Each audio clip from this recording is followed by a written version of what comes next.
চাঁদপুরের মতলব উত্তর উপজেলা বিএনপির স্বেচ্ছাসেবক বিষয়ক সম্পাদক মোহাম্মদ হিমেল উদ্দিন শিমুল সহ বিএনপি এবং সহযোগী সংগঠনের নেতাকর্মীদের বিরুদ্ধে মিথ্যা বানোয়াট ও গায়েবী সংবাদ প্রকাশের প্রতিবাদে এক সংবাদ সম্মেলন অনুষ্ঠিত হয়েছে।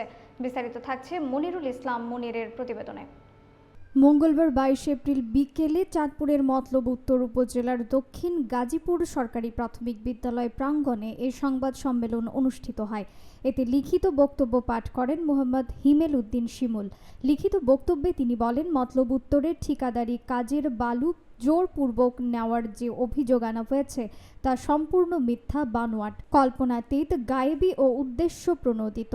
আমরা উক্ত অভিযোগের প্রতি তীব্র নিন্দা ও প্রতিবাদ জানাই।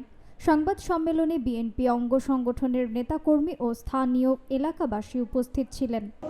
মতলব উত্তর উপজেলা বিএনপি অঙ্গ সংগঠনের বর্তমান ইউনিয়নের অন্তর্গত 9 নং ওয়ার্ড গাজীপুর গ্রামে অবস্থিত উদমদি পাম্প হাউস সংলগ্ন আপন ছোট ভাই অবৈধ ইউপি চেয়ারম্যান নূর মোহাম্মদের পিএস নিষিদ্ধ ছাত্র সংগঠনের ছাত্রলীগের ক্যাডার ডেভিল আমিনুল ইসলাম গাজীপুরবাসীর বালির ব্যবসা জোরপূর্বক দখল করে টাকার অঙ্কে 15 লক্ষ টাকার ব্যবসা নিজের বলে মানুষকে বিভিন্নভাবে নির্যাতন, নিপীড়ন এবং সম্পদ লুটপাট করে।